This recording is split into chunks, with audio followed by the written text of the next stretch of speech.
Nigeria is set to commence the sale of selected state-owned assets to private investors this year as part of broader economic reforms aimed at attracting fresh capital and improving fiscal sustainability. The government is currently reviewing its portfolio of public assets to determine which entities will be offered for sale, alongside the structure and timeline for execution. The CEO of the CFG Advisory, Tilewa Adebajo, joins me now for this conversation. Thank you so much for your time today. And let's get your take, when you first heard this story and what the government is planning to do. You've long been talking about, this need for the government. Yes, ironically, I was in Abuja on Monday. The chairman of the Senate Appropriations Committee, Senator Solomon Olamiliko, had invited me to come and join the interactive section as a discussant, and this was one of the things we were talking about. And in my presentation to the Senate Appropriations Committee, I mentioned the fact that the 25 trillion deficit cannot be absorbed by the financial markets, and they'll have to do something about reviewing those numbers, because at the current rate, the government is borrowing about 1 trillion a month. So if they sustain this rate of 1 trillion a month, probably the best they could do in the capital markets is to get maybe about 15 to 17 trillion, and there will still be a shortfall. So I discussed these issues around the sale of assets, sell down of JV assets specifically, not sell off.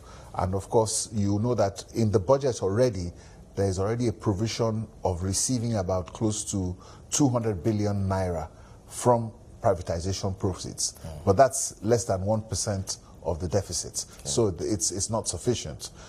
So I think what was agreed was that he was going to call the CEO of the NNPC, that's the chairman of the Senate Appropriations Committee, to discuss with him how much they could raise potentially this year from the sell down of JV assets in order to finance that.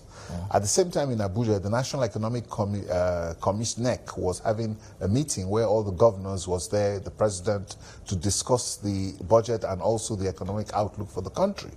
So it was amidst this backdrop that the Minister of Finance, who was attending a meeting in an investment meeting in Saudi Arabia, the Minister of Finance and the Coordinating Minister of the Economy, Chief Olawale Edun, now said and made the announcement that they were going to commence the divestment process, because clearly this deficit cannot be financed from the capital markets. No doubt, 25 trillion is quite a big goal to fill, but looking at the strategy here, is this just about quick cash for the budget, or is there a longer-term rethink of how the government is managing its assets? Well, I think the discussion also talked about sustainability and the fact that they were not making enough revenues to be able to create a budget of this nature. There's been a 56% increase in the budget. And as you've seen right now from what the projections of the Nigerian Revenue Service has come up, they're coming up with like a 40% increase on their collections from last year. So the tax reform, technically, is about increasing taxes, because they're going to make 40%, they are projecting a 40% increase in their tax collection from last year, while the Nigerian economy is only projected to grow about 4.5%. So you can see that a lot of the taxes have been raised in very much areas whereby they can look at a 40% increase. But even with that, there's still a deficit of 25 trillion. So there's significant concerns. Yeah, because for some quarters, some will say an outright sale of assets still sketchy. Like you rightly said, you're talking about sell down of JVs. Some would say partnering with private investors and also keeping a stake can still be a model that could work. Yes, I think it's a combination of both. Like we said, sell down, not sell off of some of the JV assets. So the government still has a stake there. Then we're looking, I think the Minister of Finance also suggested concessions and public-private partnerships to be able to take a look at how they could, find a way to fund this deficit, because there are clearly significant challenges at the moment. Yeah, because some would also say revenue is improving. We're seeing also reserves coming in quite good macros. Why not wait this out? Well, it is, but you see, we can no longer afford. We have to start to transform the gains that we made from the reforms. We need to start to transform it into the growth of the economy. In order for us to lift 100 million people out of poverty and for Nigerians to feel the impact of the ongoing reforms, the economy has to be going between 8 to 10% per annum. My figure that I set for inflation is 12% to achieve this growth, and I think that this can be accomplished this year. So MPR is still at 27%.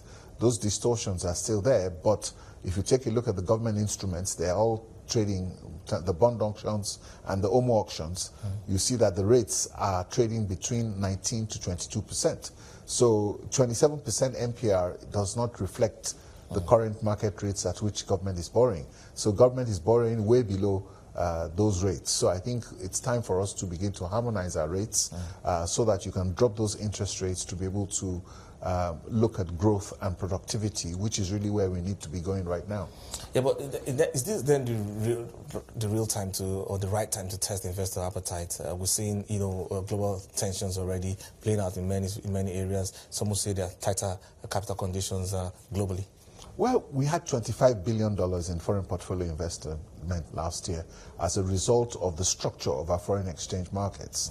And of course, our interest rates profile are still favorable because, as I said, the OMO bills, which most of the foreign portfolios invest in, were coming between 19 and 22%. That's what we've seen.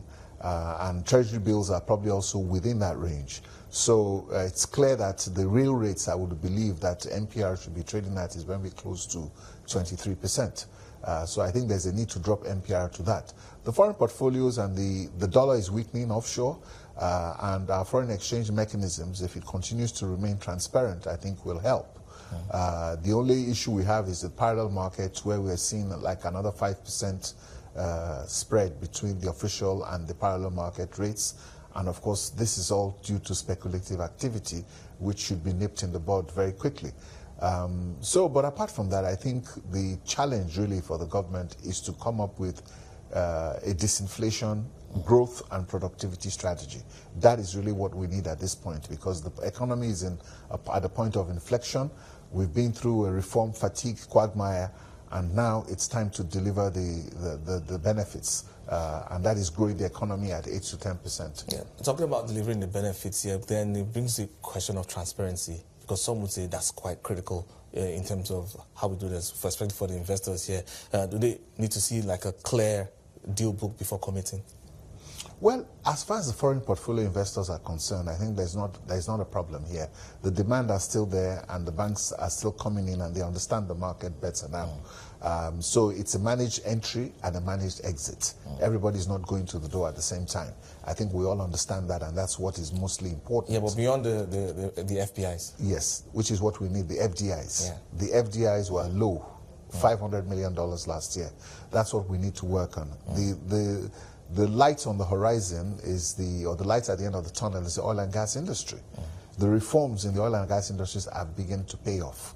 You're seeing companies like Shell beginning to make a recommitment of close to $20 billion over the next 5 years. A lot of the companies in the oil and gas industries are happy with the reforms, are happy with the rules of engagement in the industry, and even the domestic operators are becoming more active and making significant investments.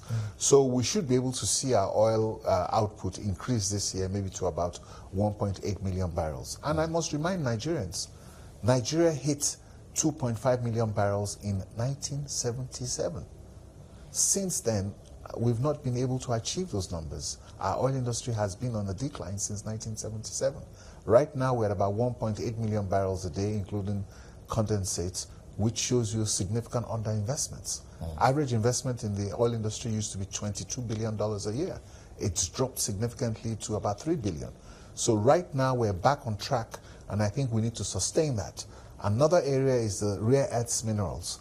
Nigeria is the number 5 exporter globally of rare earths mineral. That is not yet showing on our GDP numbers. Our containers are no longer leaving the ports of Nigeria empty.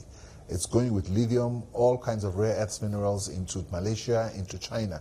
So this is another area, if we begin to get value-added manufacturing in Nigeria, then we can begin to take advantage of these rare earths minerals. And of course, I've told you, productivity, employment, that is what will generate growth now. So we need that industrial policy We need that investment policy, we need that trade policy, and we need the fiscal policy, especially to align with monetary policy. That's what we need this year. No doubt, a lot of coordination definitely will move things along the line. But thank you so much for your time on the show today. Tilewa Adebajo there, the CEO of the CFG Advisory.